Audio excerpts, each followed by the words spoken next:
common misconception that even those familiar with technical communication, that working as a technical communicator involves only advanced writing abilities and an in-depth knowledge of a technical subject.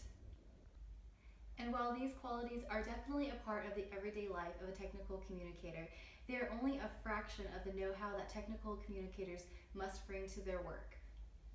For effective communication, not only must the content be written clearly, but the manner by which the topic is presented must be equally clear and relevant to the subject. Medium, layout, the use of images, videos, sound, and color must all be considered when designing any technical work. There are many dimensions to effectively presenting a document, and this video's focus will be on color. Color is more than decoration, it is a tool and should be thought of as one. Color is a multifunctional tool useful for more efficiently communicating information. This video will focus first on color's function as an emphasizer, and then on color's use for emphasis through the lens of a colorblind audience. A communicator cannot just arbitrarily choose a color for emphasis because not all colors draw the eye equally. Deciding on which colors to use in a document can be challenging due to the sheer amount of options and general lack of standardization.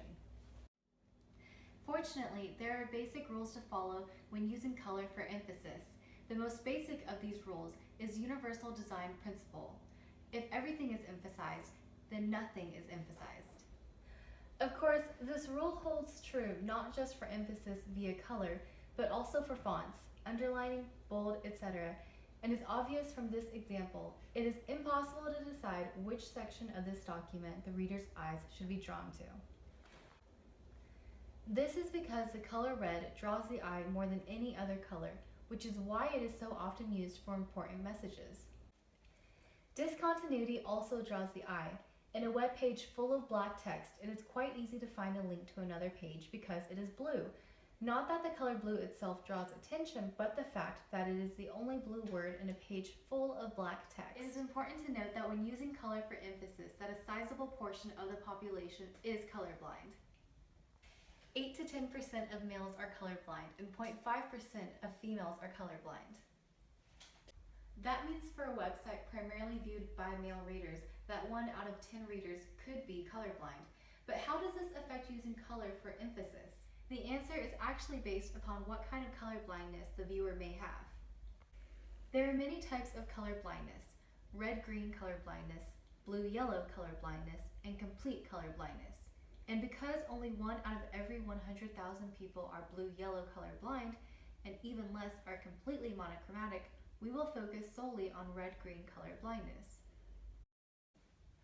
There are 2 categories of red-green color blindness: deuterans and protams.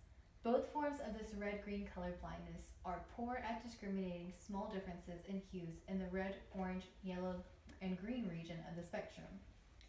In other words, the most obvious color for emphasis, red, cannot be used for a large portion of the population. In fact, there are quite a bit of color combinations that are bad for red-green color blindness. Here is a list of color combinations that one should avoid when designing for color blindness. Even if you avoid all these colors, there is no guarantee that your work will be equally viewable to both viewers with normal vision and color blindness.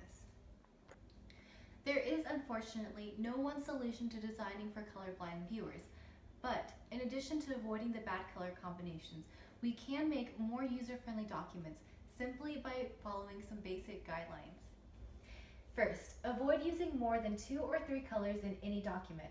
Technical communication is not an artistic endeavor, but a genre that allows for the most efficient exchange of communication. The more minimalistic a design, the more accessible it will be. Second, make sure these few colors used in the document are contrasting colors.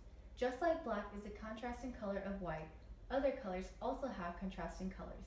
These contrasting colors can be found at the opposite ends of the RGB color wheel. For example, the contrasting color of orange is azure.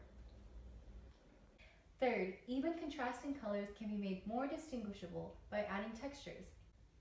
Finally, do not solely rely on colors when emphasizing part of a document. Colors are useful for emphasis, but its function is amplified when combined with symbols or other forms of emphasis. In summary, though there are basic rules for emphasizing with color, The relatively large percentage of the people with colorblindness complicate the matter.